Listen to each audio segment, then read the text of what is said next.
সুপ্রিয় ভিউয়ার্স, আসসালামু আলাইকুম। আমি এই মুহূর্তে আছি সমুদ্র পৃষ্ঠ থেকে ৪,০০০ ফিট উপরে বান্দরবনের মেঘের রাজ্য যেটাকে বলে নীলগিরি, সেটাই। আমি এক্কেবারে ঠিক টপেই আছি, বাট টপ থেকে হয়তো ১৫ ফিট নিচের দিকে আছি। এর থেকে আরো ১৫ ফিট উপরে টপটা। আপনারা দেখতে পাচ্ছেন যে এখানে একটা ওয়াচ টাওয়ার আছে। আর এইদিকে আপনারা দেখতে পাচ্ছেন যে এখানে যে হেলিপ্যাডের পিছনে আরো উঁচু পাহাড় আছে, এবং এটাকে মেঘের রাজ্য বললেও আসলে এখন ১১টা বাজে। তো ১১টায় এভাবে কাছাকাছি তো আর মেঘ দেখা যাচ্ছে না, বাট হেলিপ্যাডের পরে পাহাড়ের পিছনের দিকে যেই কুয়াশাচ্ছন্ন যেটা দেখতেছেন ওইটাই মেঘ। আর পিছনের দিকে সেনাবাহিনী পরিচালিত বিভিন্ন আপনার রেস্ট হাউস গুলো আছে।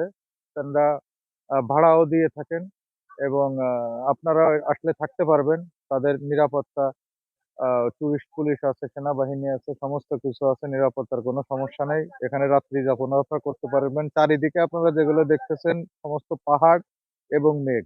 বাট আমাদের কাছে ঠিক এই মুহূর্তে ভোরবেলায় সূর্যোদয় দেখা যায়, সন্ধ্যায় সূর্যাস্ত দেখা যায়, কিন্তু মেঘ এই মুহূর্তে সূর্য ওঠার কারণে এই মুহূর্তে নাই।